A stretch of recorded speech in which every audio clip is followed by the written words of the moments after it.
Welcome to detail and depth. आज हम लोग ओम्स लॉ के वेरिफिकेशन के बारे में पढ़ेंगे। ओम्स लॉ पर मैं पहले वीडियो कर चुका हूँ। ओम्स लॉ बेसिक लॉ है इलेक्ट्रिसिटी का, जो ये बताता है कि पोटेंशियल डिफरेंस और करंट में क्या रिलेशन होता है।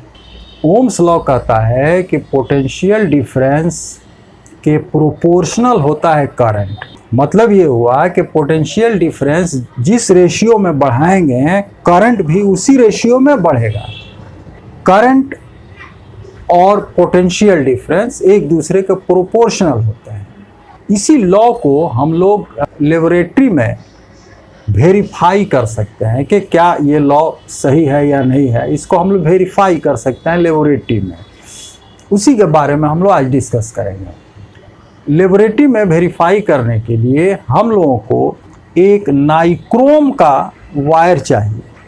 नाइक्रोम एक एलॉय होता है, इसका रेजिस्टेंस कुछ अधिक होता है।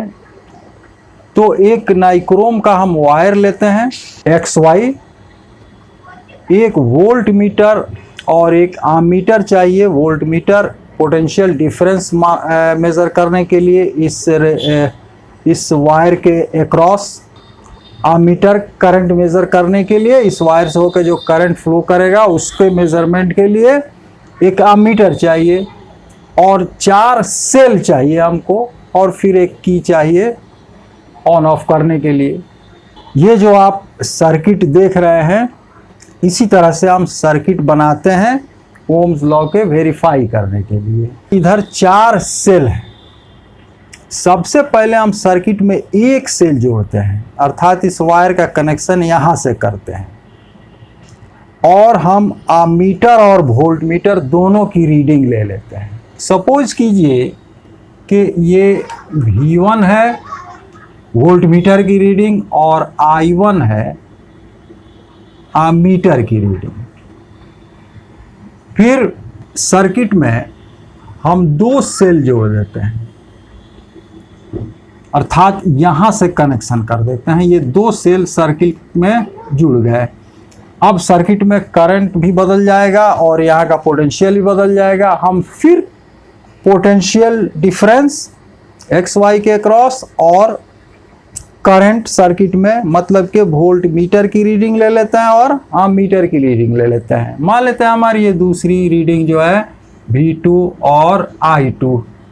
इसी तरह से हम तीसरा सेल 3 सेल सर्किट में जोड़ करके रीडिंग ले लेते हैं। मान लेते हैं V3 I3 है। फिर चारों सेल को जोड़ करके रीडिंग ले लेते हैं। मान लिया कि ये V4 I4 है। तो ये V1 पोटेंशियल डिफरेंस के कॉरस्पॉन्डिंग करंट I1 है, V2 पोटेंशियल डिफरेंस के कॉरस्पॉन्डिंग करंट I2 है, V3 के कॉरस्पॉन्डिंग I3 है, V4 के I4 है। अब हम लोग पाते हैं कि V1 by I1 is equal to V2 by I2 is equal to V3 by I3। ये सब एक बराबर होते हैं।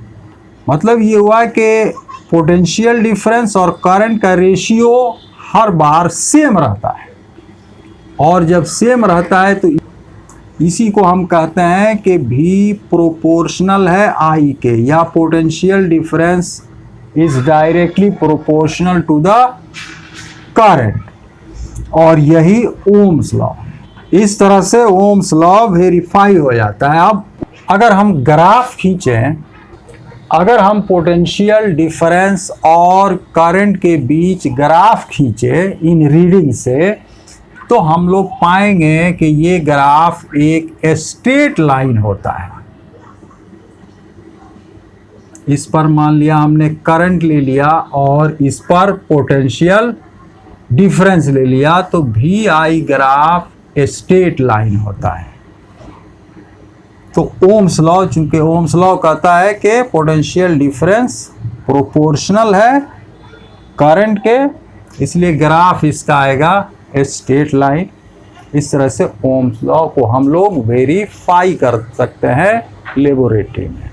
तो आज का डिस्कशन यही ख़त्म करते हैं।